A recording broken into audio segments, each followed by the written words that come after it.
Este culto nessa manhã lendo o Salmo de número 138, do verso 1 ao verso 8. Salmo de número 138, que diz assim: Render-te-ei graças, Senhor, de todo o meu coração, na presença dos poderosos te cantarei louvores. Prostrar-me-ei para o teu santo templo e louvarei o teu nome, por causa da tua misericórdia e da tua verdade. Pois magnificaste acima de tudo o teu nome e a tua palavra. No dia em que eu clamei, tu me acudiste e alentaste a força da minha alma. Render-te-ão graças, ó Senhor, todos os reis da terra, quando ouvirem as palavras da tua boca, e cantarão os caminhos do Senhor, pois grande é a glória do Senhor. O Senhor é excelso, contudo atenta para os humildes. Os soberbos, ele os conhece de longe. Se ando em meio à tribulação, tu me refazes a vida. Estendes a mão contra a ira dos meus inimigos. A tua destra me salva. O que a mim me concerne, o Senhor levará a bom termo. A tua misericórdia, Senhor, dura para sempre. Não desampares as obras das tuas mãos. Com esse salmo maravilhoso que já começa nos fortalecendo e nos enchendo de esperança nessa manhã, eu quero te convidar aí na sua casa, se você puder, coloque-se em pé e vamos fazer uma oração de invocação ao nosso Deus. Santo Deus, Deus Todo-Poderoso, gracioso, Deus que atenta para os humildes, Deus que refaz as nossas vidas, Deus que restaura a nossa alma com a Tua lei, com a Tua palavra. Senhor que é soberano e todo-poderoso, que cuida de nossas vidas, que tem cuidado, Senhor, de maneira muito especial de cada um dos Teus servos e das Tuas servas nesse tempo de dificuldade. Te louvamos e te engrandecemos, ó Deus, porque sabemos e entendemos, à luz da Tua santa e poderosa palavra, que nada foge ao controle das Tuas poderosas mãos. Por isso, nessa manhã, ó Pai, nós queremos te pedir que a Tua bênção esteja sobre essa transmissão que está acontecendo. Que a Tua bênção esteja sobre nós aqui no templo, Deus, onde nos reunimos para glorificar e honrar o Teu santo nome. Te peço que a Tua bênção esteja em cada lar nessa manhã de maneira muito especial. Sobre aqueles, Senhor, que se encontram enfermos, aqueles que se encontram enlutados, entre aqueles que encontram-se, Deus, com medo, com aqueles que estão no meio da provação. Que o Senhor tenha misericórdia dos seus, que possamos ser alimentados nessa manhã, mais uma vez, em nossa fé, por meio da Tua santa palavra, Senhor. Nós assim te agradecemos, no nome santo de Jesus Cristo. Amém e amém. Queridos, vamos louvar a Deus com o canto do hino de número 3, que é a Igreja em Adoração, com a nossa equipe de música aqui na igreja.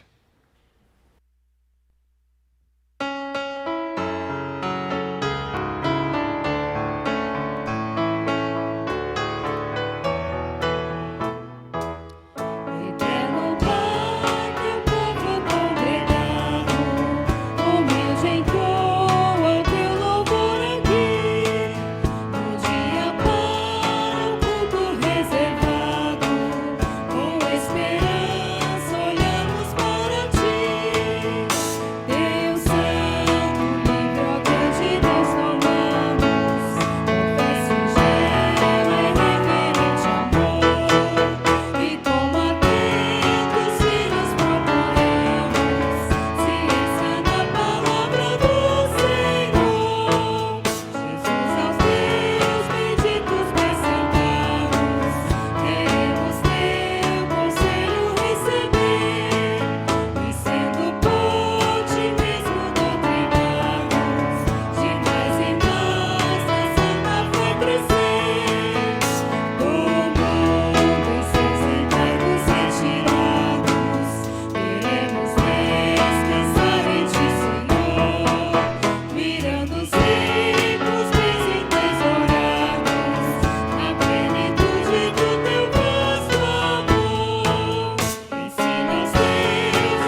Graças a Deus por esse hino maravilhoso que nós entoamos agora nessa manhã.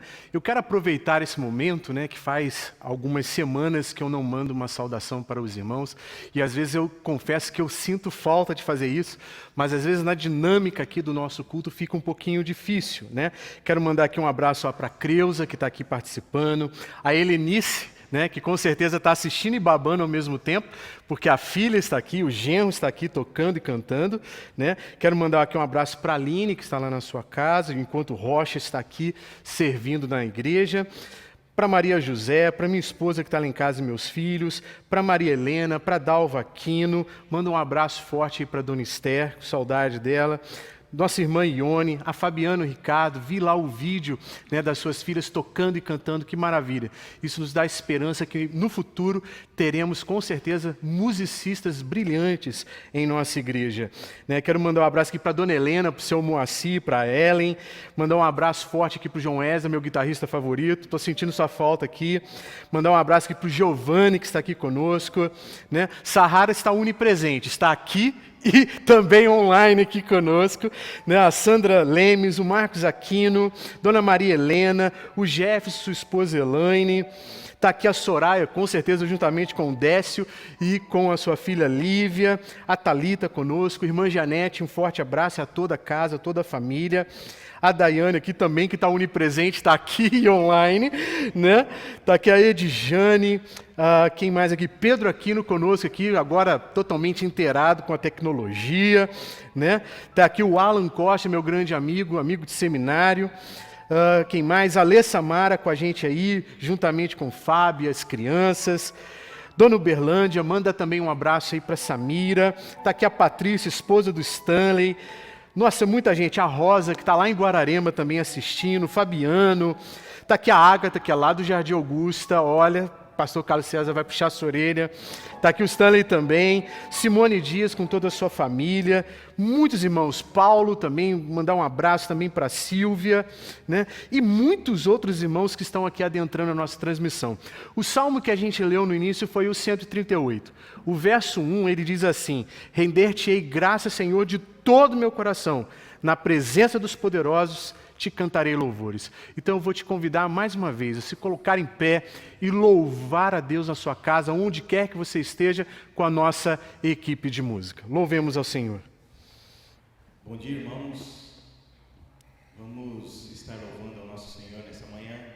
Convido a todos que estão aí nos seus lares a louvar juntamente conosco.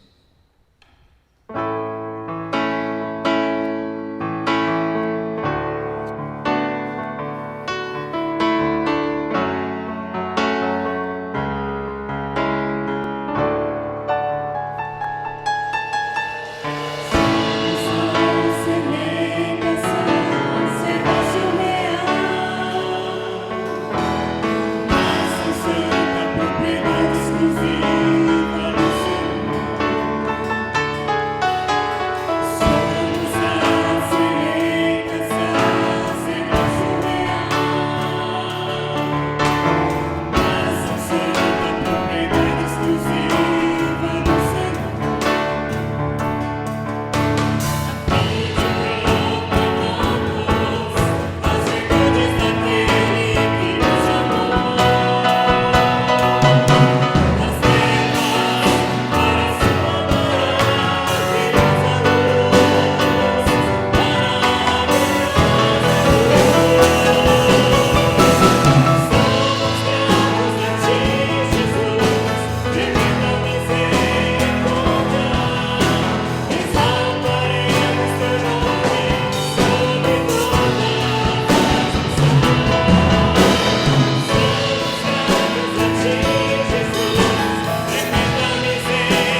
habitas em tendas, nem em templos feitos por mãos. Eterno, perfeito, princípio e fim, acima das religiões. Não há nada no céu, na terra ou no mar, semelhante a ti, Senhor.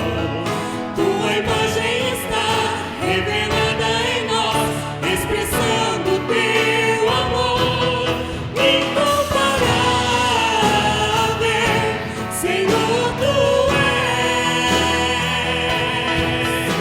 A voz ressoa como um trovão, e as nuvens são o pó dos teus pés. Incomparável, Senhor, tu és. Minha alma está atrelada a ti, Senhor, incomparável és.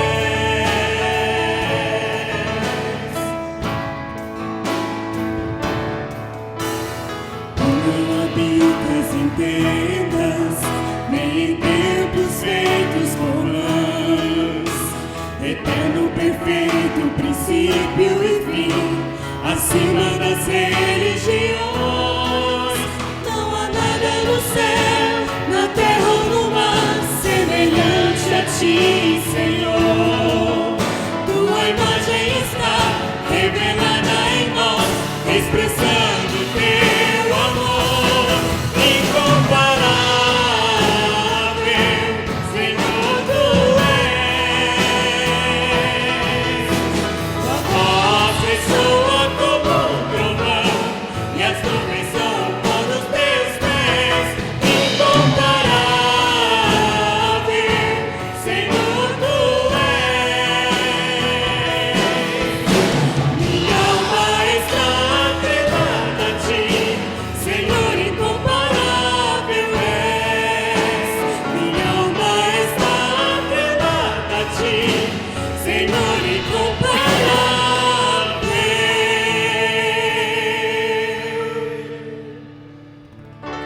Pai querido, nós te agradecemos ao Senhor por esses cânticos, que o Senhor receba como adoração a ti, ó Senhor. Somente tu és digno de toda a honra e de toda a glória, ó Pai. E nesse instante, ó Pai, que ouviremos a mensagem do teu servo, pastor, ó Pai, que venha de encontro aos nossos corações aqui presente e aqueles que estão nos seus lares, ó Pai, nos assistindo. É em nome de Jesus que eu oro e te agradeço. Amém. Graças a Deus por esse período de música. Agora nós queremos fazer um período de intercessão pelos nossos irmãos, pelas nossas irmãs. E hoje eu tenho um pedido mais especial, irmãos. Graças a Deus você está aí na sua casa, com seu aparelho de celular. Aqui na igreja nós temos alguns recursos, né, que nos possibilitam essa transmissão.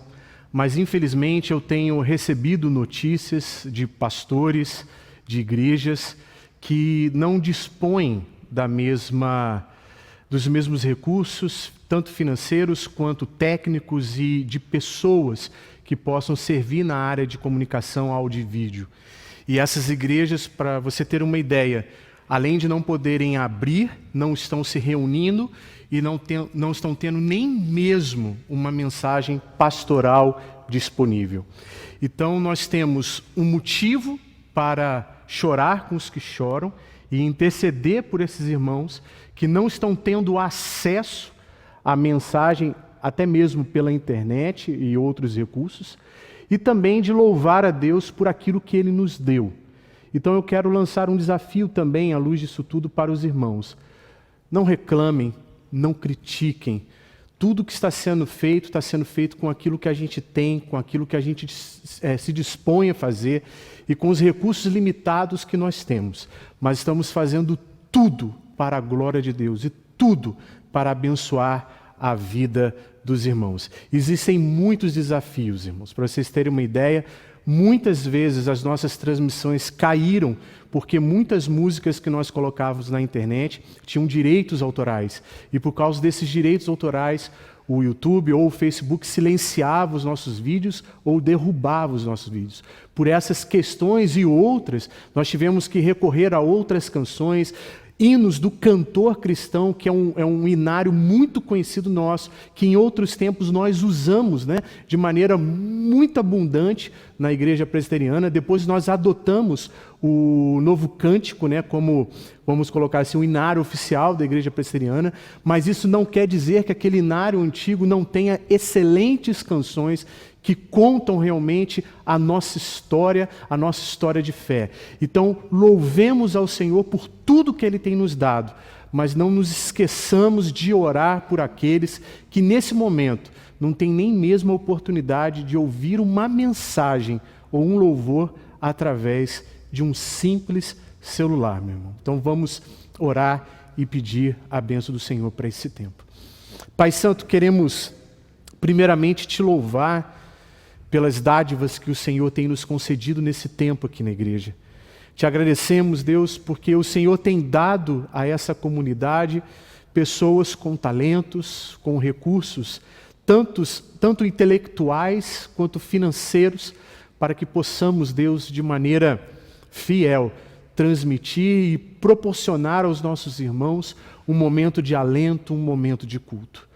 Mas, infelizmente, Senhor, isso não acontece em todas as comunidades, em todas as igrejas, Senhor, que nos cercam. Em muitas igrejas presbiterianas no Nordeste do nosso país não estão tendo essa oportunidade. Muitas igrejas, Senhor, estão fechadas, pastores estão sendo, não dispõem, Senhor, de recursos tecnológicos para transmitirem suas mensagens. Muitos, Senhor, têm apenas gravado algum áudio ou algo nesse sentido para mandar para alguns irmãos, mas muitos irmãos também não dispõem de um simples celular. E eu quero te pedir, Senhor, que tu tenhas misericórdia desse povo. Eu quero te pedir, Senhor, que tu venhas a reanimar a fé desse povo, que o Senhor desperte, Senhor, essas pessoas para, mesmo em suas casas, mesmo não estando, Senhor, com um pastor, um oficial presente, mas que eles tenham a dimensão de que o Senhor é aquele que está com eles, que todos nós somos reis e sacerdotes na tua presença. Todos nós podemos invocar o teu santo nome, porque a tua palavra afirma claramente que todo aquele que invocar o seu santo nome será salvo. Por isso, Pai, que haja invocação, que haja culto familiar, que haja leitura da tua santa palavra, Senhor. Eu te peço, ó Pai, por todos aqueles que estão passando por luto nessa época, que estão perdendo, pessoas que estão sendo, Senhor, contaminadas por causa desse vírus, pessoas que ficam às vezes assintomáticas, outros com sintomas terríveis, ó Pai, eu quero te pedir a tua misericórdia. Aproveitamos também, Senhor Deus, para interceder pelo nosso país e pelo governo do nosso país. Tenha misericórdia de nós, Deus, porque quando temos um governo com justiça, quando temos um governo com sensatez, todo o povo é abençoado, todo o povo, Senhor, é beneficiado. Mas, Senhor, limpa o nosso país da corrupção, limpa o nosso país, Senhor, da politicagem sórdida, Senhor Deus, macabra, corrupta, Senhor, que mais destrói e que não produz nada. Senhor, não permita que a nossa nação, que é conhecida tanto pela alegria e pela sensibilidade, se torne insensível, Senhor, diante das perdas, diante das dificuldades que têm aparecido. Senhor, quantos irmãos, Senhor, têm entrado em contato, falado, que perderam o emprego. Senhor, eu te peço que tu venhas a providenciar recursos, que o Senhor venha abençoar de maneira poderosa e graciosa. Quantos irmãos, Senhor, nessa hora estão enfrentando, Senhor, a depressão, crises de ansiedade, fobias de todos os tipos, e eu quero te pedir que tu venhas, ó Pai, tocar em cada coração, que tu venha ter misericórdia dessas vidas, que o Senhor venha sarar, ó Pai, as nossas feridas, venha, Senhor, tratar dos nossos corações. Ó Pai, abençoa a tua igreja também, que está agora espalhada aqui por Jacareí. Irmãos estão no Oriente Médio, irmãos estão nos Estados Unidos, outros na Itália, na França, ó Pai, participando dessa transmissão, desse culto ao vivo. E eu te peço que mesmo espalhados pela terra, mas unidos pela mesma fé, a tua graça seja derramada de maneira abundante sobre as nossas vidas. É o que eu te peço, ó Pai, no nome santo de Jesus Cristo. Amém e amém. Queridos, vamos louvar mais uma vez ao nosso Deus, cantando o hino de número 113, Achei um Bom Amigo, com a nossa equipe de música.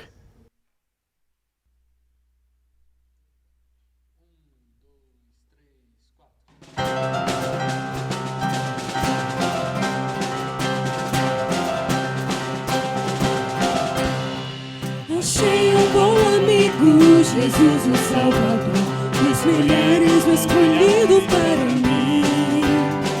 Ele é a luz do mundo, o forte mediador, que me purifica e guarda até o fim. Consolador amado, meu protetor do mal, Ele pode dar alívio ao meu pesar. Ele é a luz do mundo, a estrela da manhã, dos milhares o escolhido para mim.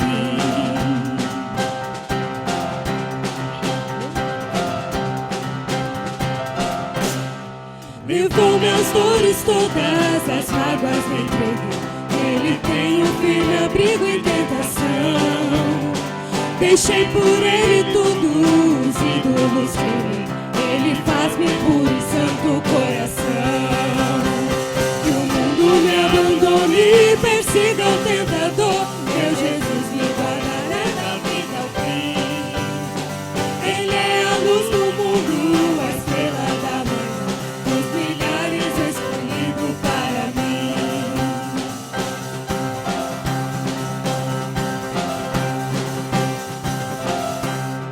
Jamais me desamparará, nem me abandonará, se fiel e obediente aqui viver. Está sempre ao meu lado e me protegerá, até quando face a face eu possa ver. Então ao céu subindo na glória eu me verei, com Jesus meu Salvador morando em mim. Ele é a luz do mundo, a estrela da manhã, dos milhares escolhido para mim. Ele é a luz do mundo, a estrela da manhã, dos milhares escolhido para mim.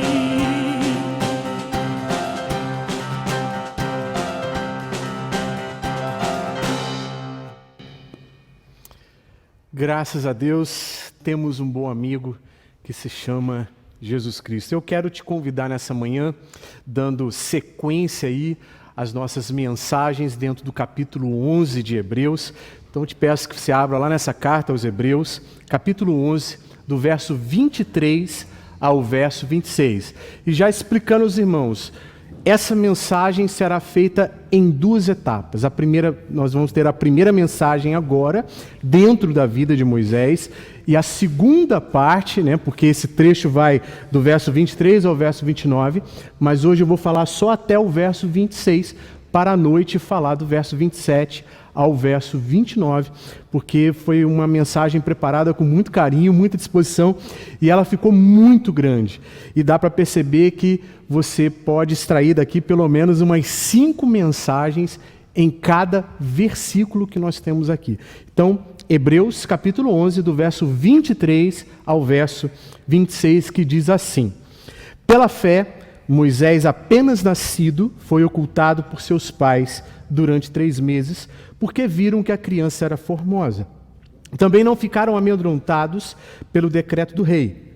Pela fé, Moisés, quando já homem feito, não ficaram amedrontados pelo decreto do rei. Pela fé, Moisés, quando homem feito, recusou ser chamado filho da filha de Faraó, preferindo ser maltratado junto com o povo de Deus, a usufruir prazeres transitórios do pecado, porquanto considerou o opróbrio de Cristo por maiores riquezas do que os tesouros do Egito, porque contemplava o galardão. Vamos orar mais uma vez, pedir a bênção do Senhor. Permita-me apenas dar uma breve instrução aqui nessa manhã. Quando nós terminarmos a mensagem, nós vamos ter mais uma canção. Não saia, fica aí que eu tenho alguns avisos importantes para passar à nossa igreja. Amém? Senhor, nosso Deus e Pai, queremos te agradecer mais uma vez por essa manhã que o Senhor nos concede. Que o Senhor nos direcione agora na exposição da Tua palavra. Que o Senhor nos dê a Tua graça, que o Senhor nos dê a Tua sabedoria, que o Senhor nos dê a Tua clareza. E Deus, à luz do que vem sendo dito aqui, Senhor, nessas manhãs e nas noites que nós nos reunimos para o culto, temos falado sobre fé. Temos falado sobre o que realmente a fé faz, o que ela realmente é e como que ela opera de maneira poderosa em nossas vidas. Por isso eu quero te pedir nessa manhã que tenhamos entendimento, compreensão da Tua palavra, Senhor, para que possamos viver verdadeiramente como homens e mulheres cheios do Espírito, movidos pela fé. Eu assim te agradeço, Senhor, no nome santo de Jesus Cristo. Amém e amém. Queridos, eu gostaria de começar com uma citação de um dos meus teólogos favoritos, que é João Calvino. E ele vai dizer assim a respeito da fé: a fé é um conhecimento firme e certo da boa vontade de Deus para conosco, e fundamentada na promessa gratuita em Jesus Cristo. É revelada ao nosso entendimento e selada em nosso coração pelo Espírito Santo. É o que João Calvino registra nas suas Institutas da Religião Cristã, no volume 2, na página 10. Então ele tem um entendimento à luz da palavra de Deus, sistematizando a doutrina da fé. Ele deixa muito claro que é um conhecimento certo sobre a vontade de Deus. A fé, como eu tenho dito aqui, tanto nas quartas-feiras quanto nos domingos, não é salto no escuro, não é um pensamento positivo a respeito das coisas. Fé é convicção naquilo que Deus revelou. E aquilo que Deus revelou a nós é invisível muitas vezes aos nossos olhos humanos, porque não temos como ver. Mas ela é visível aos olhos da fé, porque nós entendemos que aquilo que Deus revelou, aquilo que Deus mostrou a santos homens e mulheres de Deus no passado, significa que vão acontecer de fato. Aqui nesse texto, no entanto, vai falar especificamente sobre Moisés.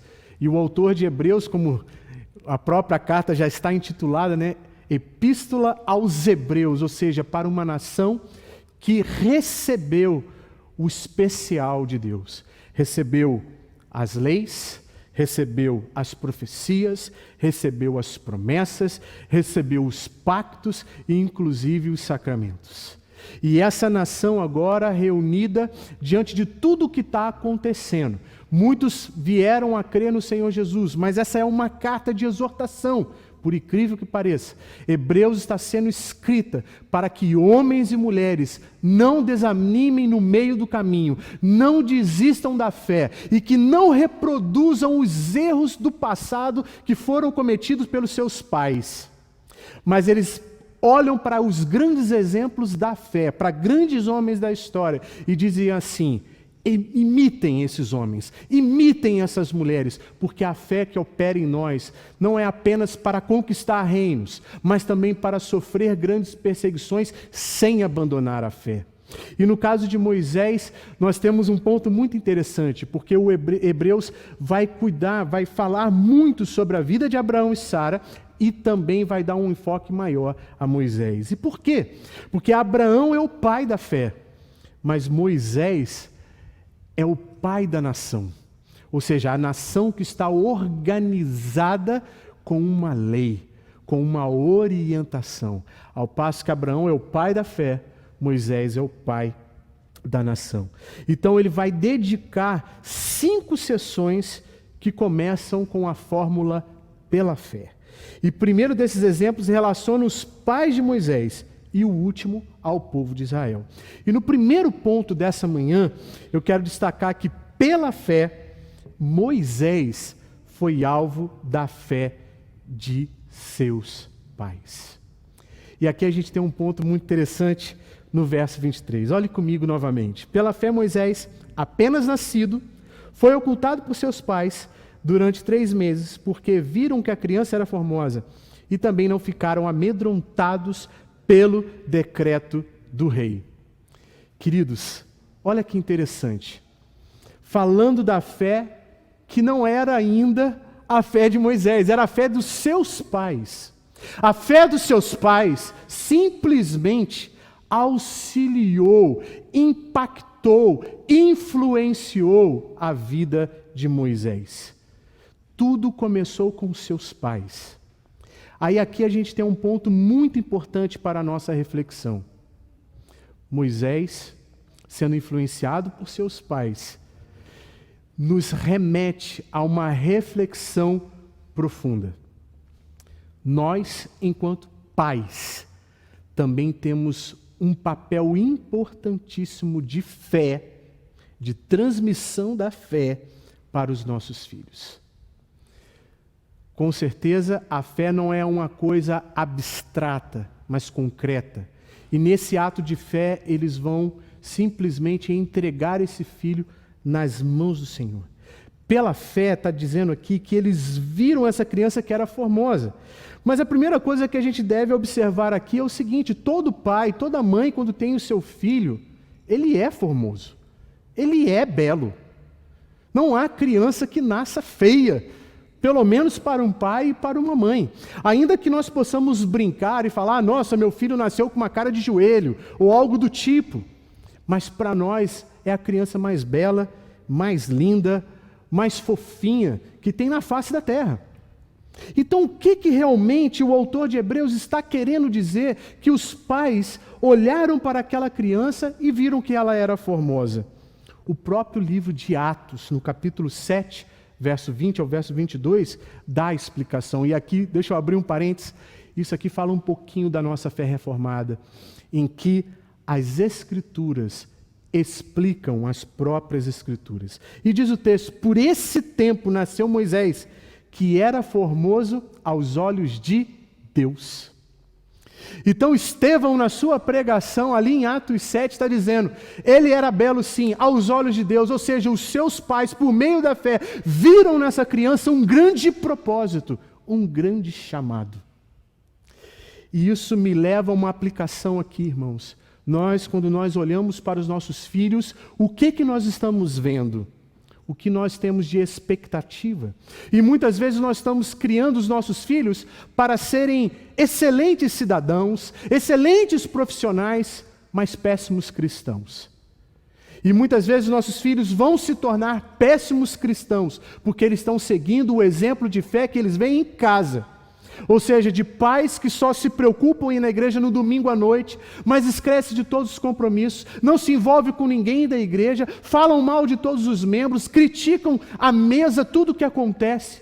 Como que nossos filhos e nossas filhas crescerão em fé, crescerão em vida, crescerão em amor pelas coisas de Deus, se nós mesmos destruímos com os nossos próprios maus exemplos dentro de casa a fé que deveria estar sendo construída e alicerçada para os nossos filhos. E você conhece muito bem a história de Moisés. Você sabe que esses pais colocam Moisés dentro de um cesto, colocam no rio Nilo e entregam Moisés à providência divina e não aceitam que seu filho deva morrer. E eles escondem esse filho durante 3 meses, sem ter medo do que Faraó poderia fazer. Mas trazendo uma outra aplicação para os nossos dias, Pedro e João também, pela fé, certos do propósito de Deus para o mundo e para as suas vidas, não temeram as autoridades do seu tempo e apagaram o terrível fogo do medo imposto por sacerdotes, pelo capitão do templo, pelos saduceus, e os apóstolos simplesmente disseram em Atos 4, verso 19, verso 20, julgai ser justo diante de Deus, ouvir-vos antes a vós outros do que a Deus, pois nós não podemos deixar de falar das coisas que vimos e ouvimos. E aqui está o princípio básico das testemunhas oculares do nosso Senhor e Salvador. Eles não podem deixar de testemunhar, de falar, de proclamar do que eles ouviram. E aqui entra um princípio de autoridade e submissão. Até que ponto vai a nossa submissão a qualquer outra autoridade? Até ao ponto em que a autoridade terrena não interfira na autoridade superior, que é o próprio Deus. Então, se Deus nos deu uma ordem, ir de pregar o Evangelho, e as autoridades terrenas dizem, não vai pregar o Evangelho, nós vamos pregar o Evangelho. Mesmo que isso nos custe a própria vida. Como você tem visto em várias mensagens no Facebook da Missões Portas Abertas, em que cristãos chineses são perseguidos, são massacrados, são até mesmo proibidos de assistir um culto online dentro da sua própria casa. Eles são invadidos. Vários templos dentro da China foram destruídos. Suas cruzes, suas torres arrancadas, destruídas. Enquanto tratores destruíam os templos, os cristãos do lado de fora choravam e oravam pedindo misericórdia a Deus. Por muitos anos, cristãos chineses tinham que entrar numa fila em ordem de agendamento, que às vezes se estendiam a 3 anos, para ler um versículo da Bíblia. Ao passo que nós aqui no Brasil, podemos entrar em qualquer livraria evangélica e ali tem um arsenal de Bíblias. Nós temos Bíblia para tudo. Bíblia do estudo da mulher, Bíblia do estudo do homem, Bíblia do obreiro, Bíblia do pregador, Bíblia de Genebra, Bíblia de estudo Dake, Bíblia pentecostal, tem tudo. Bíblia da Reforma. Nós temos um arsenal de recursos. Mas a grande questão e a grande pergunta que fica é: o que fazemos com todos os recursos que nós temos e que Deus tem nos providenciado? Na maioria das vezes, não temos feito nada e temos agido pior do que os próprios ateus. Que pelo menos os ateus são sinceros na sua falta de fé. Eles não creem e vivem segundo a sua crença. Muitas vezes nós dizemos que cremos, dizemos que fazemos e não vivemos de acordo com aquilo que cremos. Isso tem um nome muito terrível dentro das Sagradas Escrituras, é hipocrisia. A fé aqui então já começa a atuar no coração dos pais de Moisés, escondendo, viram que a criança era formosa e não ficaram amedrontadas pelo decreto do rei. Mas aí aqui eu também tenho que fazer uma outra observação muito importante. Muitos irmãos, infelizmente, diante dessa pandemia, têm confundido fé, uma atitude de fé, com falta de cautela e com falta de prudência. Saem nas ruas, não lavam as mãos, não usam álcool gel, não usam máscaras. E isso a gente tem que ter muito cuidado. Uma coisa é uma autoridade me impedir de pregar, me impedir de fazer o bem. Outra coisa é uma pandemia que pode tirar a sua vida e a minha vida. É engraçado que normalmente as pessoas falam assim: ah, pastor, mas a taxa de morte, né, desse vírus é de 5%. E a gente fala essas coisas como se fosse só o que fosse morrer, que a gente não fosse. Né? Ontem mesmo a gente se reuniu com o conselho aqui, cada um com 2 metros de distância do outro, todos de máscara. E eu brinquei, é sempre assim, é sempre o outro que morre, até que um da nossa família morra, e entra nessa taxa de 5%. Eu sou um tipo de pessoa que pensa assim: se há risco, então melhor não se arriscar. Simplesmente haja com prudência e cautela em tudo, em tudo.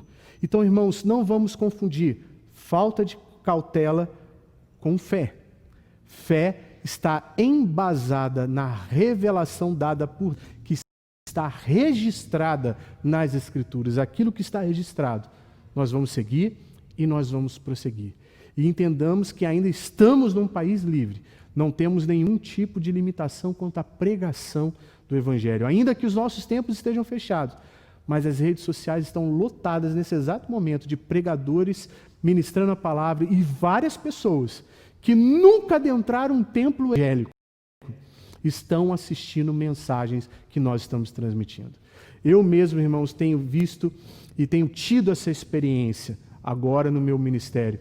E é engraçado que muitos anos atrás, não muitos, né? Bota aí 10 anos, o pastor Newton Carvalho, que foi meu pastor da Igreja Presbiteriana de Koinonia, que me enviou para o seminário, ele disse assim: vocês vão pastorear a pior geração, o pior tempo. E a gente já começou pastoreando, né, com pandemia. Já começamos com pandemia. Já não bastava as imoralidades, as corrupções, as coisas que acontecem. E a gente já começa com pandemia. E a gente tem que lidar com essas situações, né? Mas dando sequência aqui, a função da fé é apagar o medo.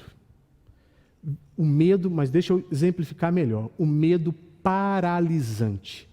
Porque medo, irmãos, é algo inato ao ser humano. Nós precisamos do medo para sobreviver. Por exemplo, uma pessoa que vai entrar num concurso para o Corpo de Bombeiro no Rio de Janeiro para ser um salva-mar. Ele tem que ter medo da maré, ele tem que ter medo da água, porque ele sabe que o mar é muito mais forte e muito mais poderoso que ele. E dizem aí, né, que um dos primeiros testes, nas primeiras entrevistas, eles perguntam: você tem medo de alguma coisa? E todos aqueles que falam assim, não tenho medo de nada, são reprovados. Porque diz, não tenho medo de nada, ela não tem cautela, ela não tem prudência na sua vida. Agora, o medo que nós estamos falando aqui é o medo que dá a última palavra. É o medo que paralisa o ser humano e que lhe impede de fazer as coisas mais simples que Deus nos chamou a fazer. E não é sem motivo que Paulo, inspirado pelo Espírito Santo, comparou a fé a um escudo que apaga os dardos inflamados do maligno, em Efésios 6, verso 16. Apagamos o fogo do medo com a firme convicção de fatos que nós não vemos com os olhos naturais, mas contemplamos pelos olhos da fé. Dissipamos a sombra da dúvida com a luz de nossa certeza, que não pode falhar. Fiel é o que vos chamou, de acordo com 1 Tessalonicenses 5, verso 24. Segundo aspecto que eu preciso elencar aqui nessa manhã é que, pela fé, Moisés recusou privilégios passageiros. E do verso 24 ao verso 26, o autor de Hebreus vai trabalhar essas questões. Ele fala: pela fé Moisés, quando já homem feito, recusou ser chamado filho da filha de Faraó, preferindo ser maltratado junto com o povo de Deus, a usufruir prazeres transitórios do pecado, porquanto considerou o opróbrio de Cristo por maiores riquezas do que os tesouros do Egito, porque contemplava o galardão. Ou seja, o primeiro Moisés que nós vemos no primeiro ponto é o Moisés que é impactado pela fé de seus pais e que traça um plano mirabolante para salvar a vida dessa criança, crendo que Deus tinha um chamado. E deixa eu fazer uma observação aqui que eu não disse antes. Quando esses pais colocam ali, no rio Nilo, aquele cesto, e para os egípcios o Nilo era um deus. E esse rio Nilo vai conduzindo esse cesto até a filha de Faraó. E chegando lá, eles tinham uma crença popular que tudo que o Nilo trazia, eles tinham que receber de bom grado. Mal sabiam eles que eles estavam colocando uma bomba relógio dentro do seu próprio lar. E Moisés vai ser educado, vai ser treinado, vai ser formado intelectualmente com toda a sabedoria e conhecimento que estava disposto à época em Moisés. Moisés agora é um homem feito. E olha que interessante. Moisés aqui já estava aproximadamente com 40 anos. Não era uma criança, não era um adolescente, não era uma pessoa que estava agindo por impulsos. Era um homem feito. Então, Moisés, enquanto filho da filha de Faraó, tinha privilégios na elite social do Egito. Todavia, renunciou a esses privilégios, visto que compreendia que, apesar das humilhações e provações que o seu povo passava, olha que curioso, ele poderia simplesmente ficar na corte, ficar ali entre os egípcios, usufruir de todos os prazeres que estavam ali para ele.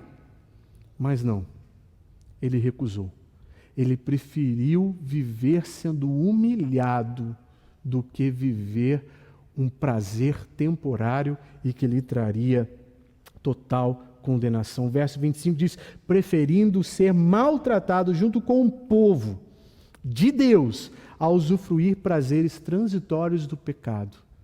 Quando nós estudamos um pouquinho da cultura egípcia, nós começamos a descobrir os tipos de rituais e os tipos de práticas imorais que os egípcios estavam envolvidos. Mas aqui a gente precisa chamar Jesus para a conversa, porque, como dizia Spurgeon, um sermão que não fala de Jesus não é um sermão, né? Eu ousaria dizer que seria uma breve palestra. E o que Jesus nos falou sobre perseguições, sobre tribulações, meus irmãos? Mateus vai dizer: bem-aventurados sois, Mateus 5, quando por minha causa vos injuriarem e vos perseguirem, e mentindo disserem todo mal contra vós, regozijai-vos e exultai, porque é grande o vosso galardão nos céus, pois assim perseguiram os profetas que viveram antes de vós. Cristo deixou muito claro que nessa vida e nesse tempo nós passaríamos por privações e aflições. Dentre as aflições, até mesmo injustiças, porque diz: se falarem todo tipo de mal contra vós, se alegre. Não chore não, se alegre, porque isso é bom. Isso está te assemelhando à pessoa de Cristo, porque fizeram todo mal contra Cristo, falaram todo mal contra Cristo, mas ele permanecia de pé diante de todas as acusações. E, queridos, nós precisamos desmascarar algumas mentiras que muitas vezes nos são anunciadas. Que a vida vai ser um piquenique, que na vida tudo vai dar certo, que tudo que você fizer vai prosperar, que você nunca vai perder o seu emprego, que nunca vai acontecer coisas erradas. Vão acontecer, irmãos. Vão acontecer como tem acontecido. Mas saiba de uma coisa. O Deus que nos prova é o Deus que é fiel. E é o Deus também que providencia. Olhemos para a vida de Jó, o homem mais justo, o homem mais, vamos colocar assim, o homem mais santo do Velho Testamento. Um homem que Deus olha e fala, está vendo o meu servo Jó? Não há homem mais justo na terra como ele. Eu me agrado da vida dele. E um homem que conhecia pela fé. Quando Deus o provou, e foi a provação das piores, porque num dia só, numa pancada só, ele perde tudo. Ele perde família, ele perde saúde e ele perde todos os seus recursos financeiros.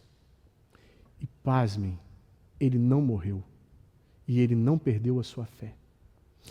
Ele simplesmente entrou em uma profunda reflexão, não entendia o que estava acontecendo, buscava compreender o que estava acontecendo, até que Deus se revela a ele.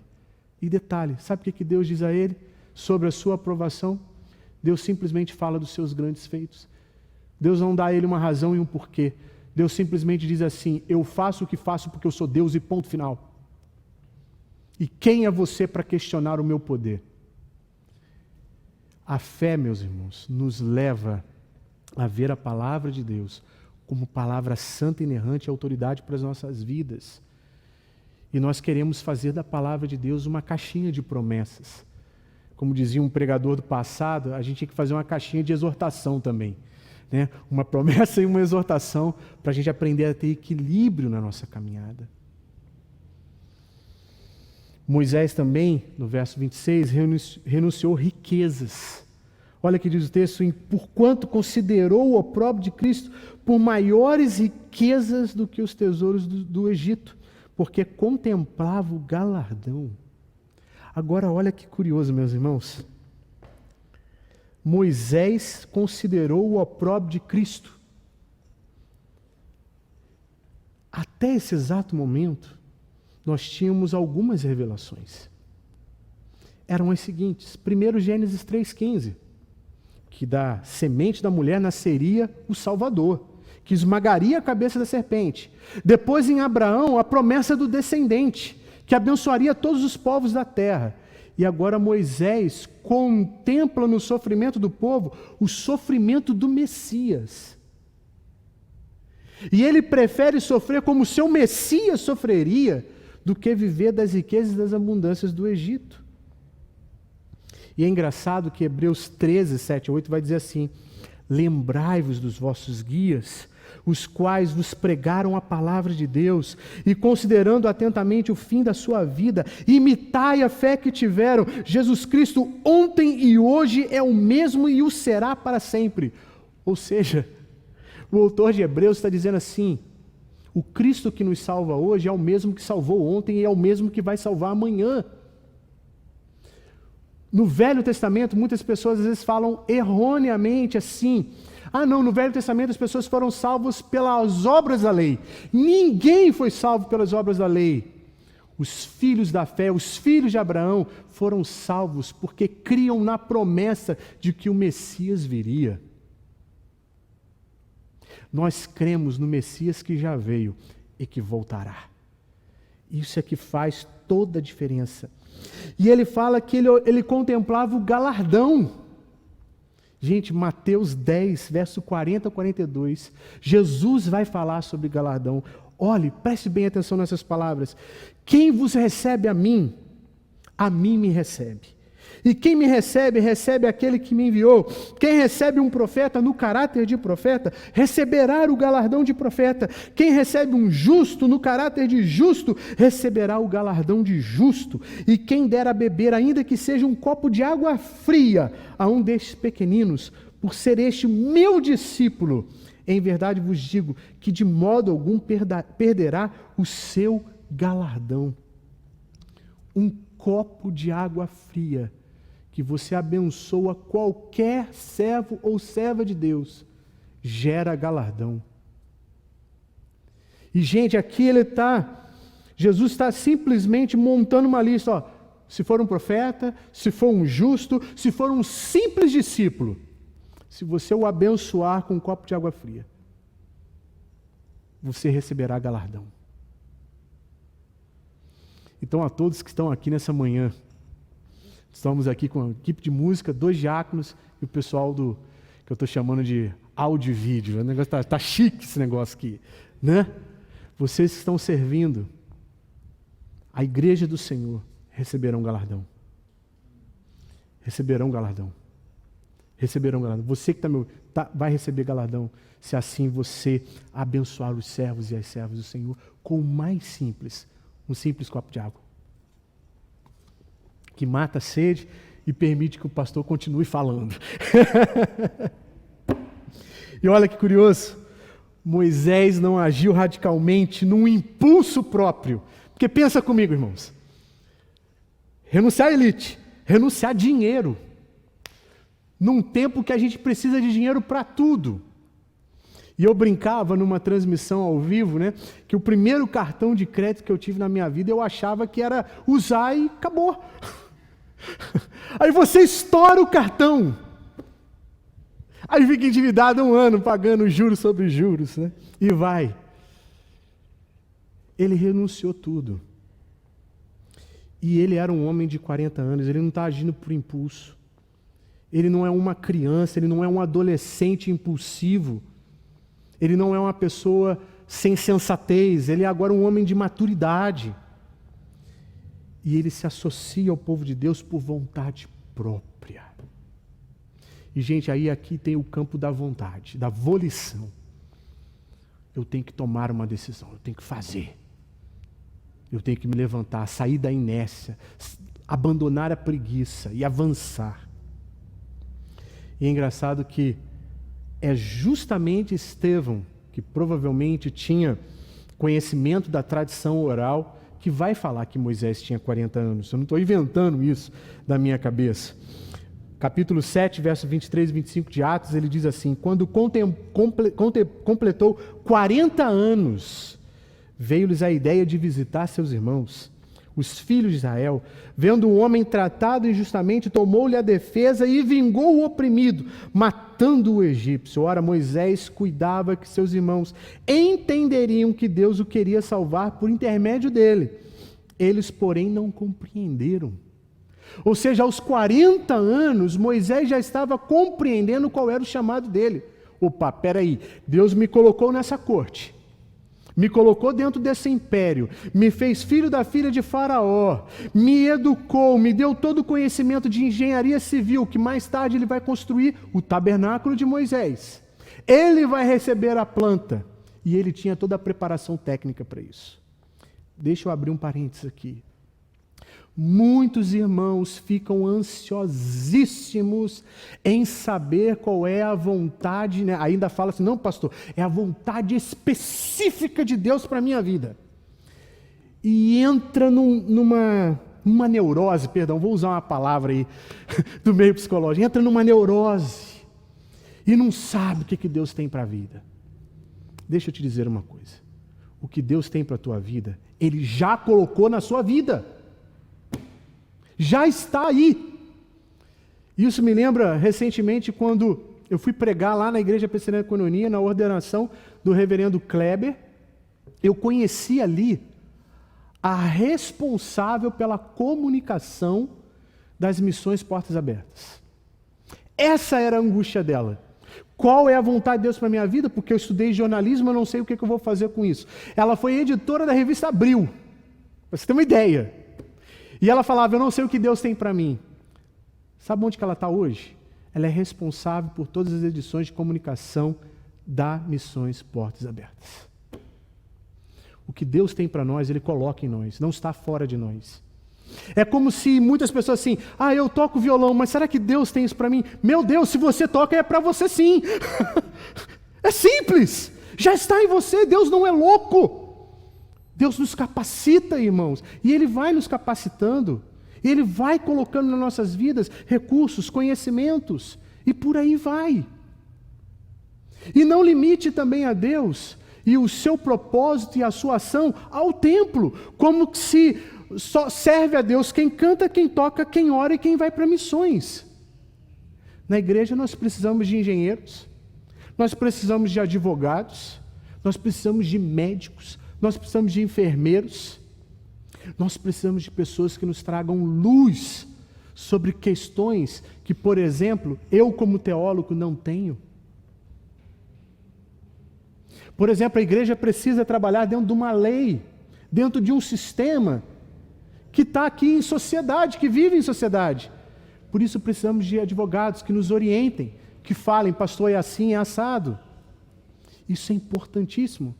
E se Deus te deu o curso de direito, se Deus te deu o curso de enfermagem, se Deus te deu a medicina, saiba que isso tudo será usado para a glória de Deus. E Ele já está apontando o caminho para você. Uma das grandes máximas da reforma foi mudar a perspectiva da vocação. Nós achávamos que vocação era só quem ia para o sacerdócio. Vocação é um chamado de Deus para o mundo, para agir no mundo. Toda essa pregação não fará nenhum sentido se ela não impactar o mundo, se ela não impactar você e você impactar o mundo em que você está envolvido. Sabe aquela coisinha que a gente sempre ouvia de pregadores? Né? O que nós estamos fazendo dentro da igreja? Nós só vamos na igreja no domingo. A pergunta certa é, o que você está fazendo de segunda a sábado? Porque domingo eu sei o que você está fazendo. Sirva a Deus com o melhor que você tem. Hoje, eu acho que nunca se precisou tanto de pessoas capacitadas para servir. Se hoje estamos transmitindo aqui, é porque Deus levantou no nosso meio e deu talentos para que hoje isso estivesse acontecendo. É Deus, irmãos, que está movendo e colocando em nós essas coisas. E agora olha que interessante. Como resultado da renúncia de Moisés, em vez de ele ocupar uma linha ou duas, né, de hieróglifos numa tumba obscura ou de repente dentro de uma pirâmide do Egito, ele está imortalizado no livro eterno e vivendo na eternidade com Cristo. E em vez de estar ali, seus restos mortais, num museu como uma múmia egípcia, ele é sepultado pelo próprio Deus. Esse é o nosso Deus. E é isso que a fé faz.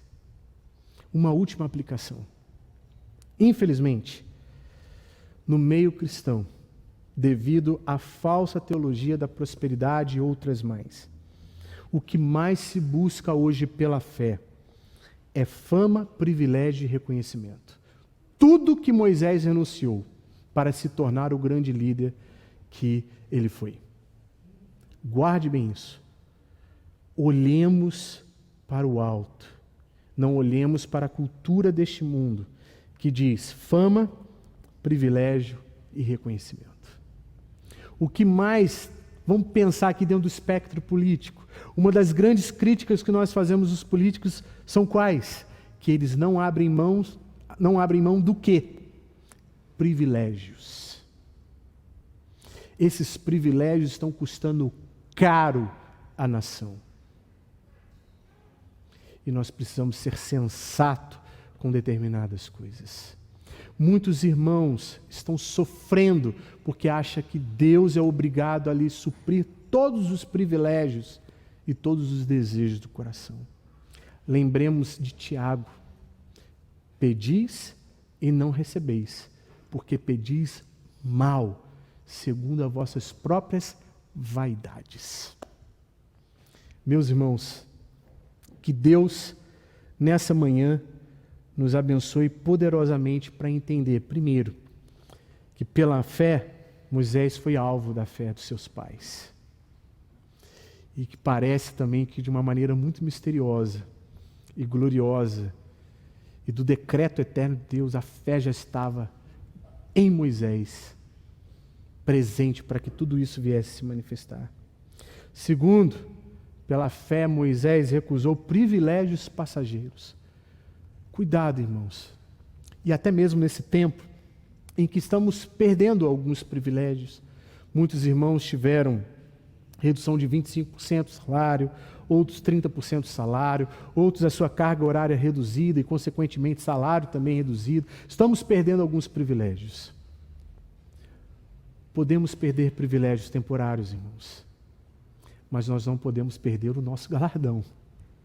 Não podemos perder aquilo que é eterno. Não podemos perder de vista para aquilo o que a fé aponta, que é a eternidade. E em terceiro e último lugar, né, que é o que ele recusou os privilégios passageiros. Segundo, alvo da fé, primeiro, alvo da fé dos pais, e segundo, privilégios passageiros. Não, são só dois mesmo, perdão, né? Todos esses privilégios. Queridos, que Deus nos abençoe com a sua graça, porque a fé nos ajuda a renunciar às glórias desse mundo, porque a fé traz firme convicção de que as coisas dessa vida são passageiras e as que não se veem são eternas e eternamente valiosas. Que Deus nos abençoe. E eu te peço, não saia daí não. Após a canção eu tenho alguns avisos importantes para dar. Deus abençoe poderosamente. Vamos louvar ao nosso Deus com a nossa equipe.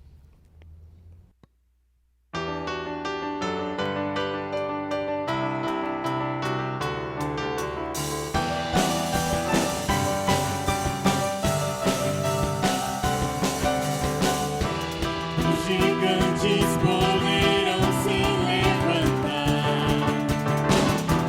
mas desta vida terei que passar.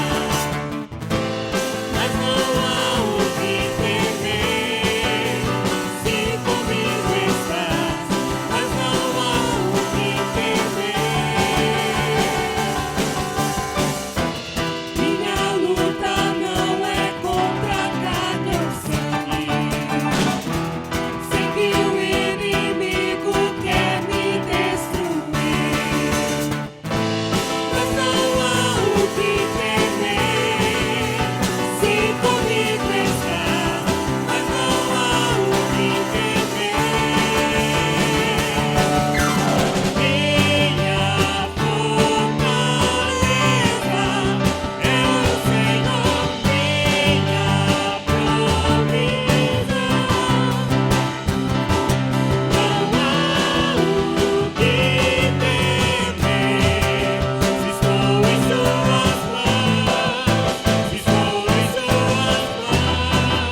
Graças a Deus, estamos em suas mãos. Aproveitando então agora, irmãos, alguns avisos importantes. Todos devem estar acompanhando na TV, claro, né, sobre as flexibilizações. E nós recebemos algumas orientações aqui, enquanto igreja, né, para como funcionar nas flexibilizações. E nós esbarramos em vários problemas. Por exemplo, nesse primeiro período, nós só poderíamos ter aqui na igreja 30% dos nossos membros. Aí temos algumas observações a fazer. Primeiro, ativamente falando, né, membros ativos, ou seja, frequentantes da igreja, nós temos uma média de 220 pessoas. Das 220 pessoas que nós temos frequentando ativamente a nossa igreja, 100 são idosos. Então, já de cara, nós cortaríamos 100 pessoas do culto. Outra problemática, nós não poderíamos abrir a sala das crianças, porque nós não temos muita ventilação aqui na igreja e não pode aglomerar. Então, famílias com crianças provavelmente também não viriam. Para complicar mais ainda a nossa situação, para a gente conseguir fazer essa transmissão, a gente precisa, em média, de 15 a 20 pessoas aqui no templo. Para você ter uma ideia, hoje nós estamos acho que com 13 pessoas aqui, né, para poder fazer essa transmissão. Então, se nós usarmos 30%, outro detalhe que eu não posso esquecer, a ordem da prefeitura é que seja mantida uma distância de 2 metros. Então, 2 metros para frente, para os lados, para trás. Isso significa que no nosso templo só caberia 40 pessoas menos 15 a 20, ou seja, nós só iríamos ter, na verdade, 20 membros além da equipe aqui na nossa igreja. Então, diante do nosso contexto, aí eu quero deixar isso muito claro, irmãos, que a gente tem que olhar para o nosso jardim. Tem igrejas que estão abertas, tem igrejas que estão funcionando, tem igrejas que estão quebrando as regras sociais. Então, não olhemos para isso aí. Nós temos que olhar o nosso contexto e a nossa situação. O conselho, então, decidiu que nós vamos começar a ter os cultos assim que entrarmos na próxima fase e que será liberado 50% da capacidade. Porque aí o que nós vamos fazer? Nós vamos fazer um culto às 10 da manhã e um culto à noite às 19 horas para poder pegar todos esses irmãos. Então, os irmãos que virão, por exemplo, no culto da manhã, não virão no culto da noite. E os que vêm no culto da noite não podem vir no culto da manhã, porque nós estaremos com a capacidade limitada, tendo apenas 100 pessoas aqui na igreja, com distanciamento, máscara, álcool e gel, tudo isso continuará sendo providenciado. Nós temos álcool aqui, os irmãos vieram com máscara, né, só na hora de cantar que eles tiram. Os instrumentos são individuais, os microfones individuais, são higienizados depois que terminam os nossos ensaios. Então, não se preocupe quanto a isso. Nós estamos seguindo a lei direitinho, tá bom?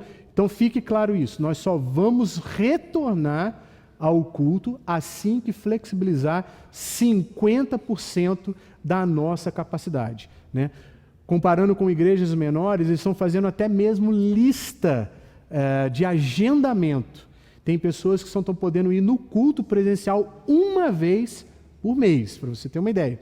Só que a nossa igreja é maior, irmãos. Nossa igreja também tem os problemas de janela, pouca ventilação. Temos que pensar em tudo isso. Nosso contexto é muito particular, não é igual de outros irmãos. Amém? Eu conto com a compreensão de todos, conto com a oração de todos.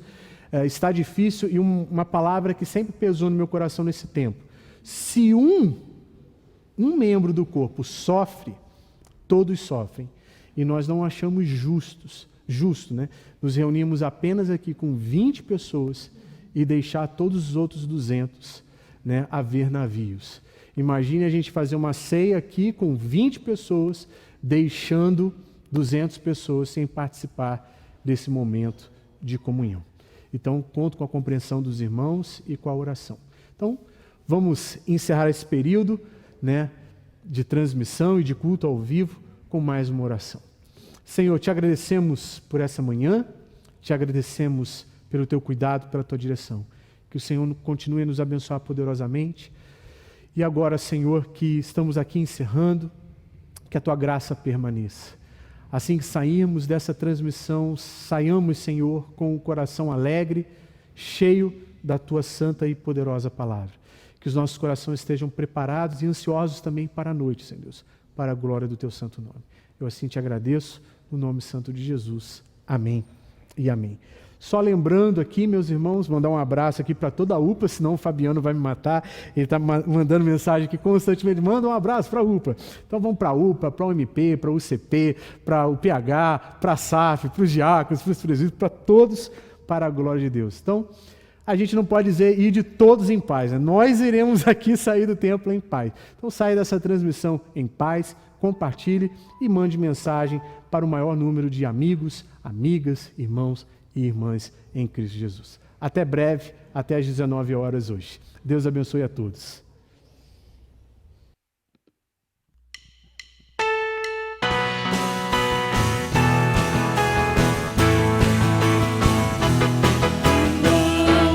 Sequiosa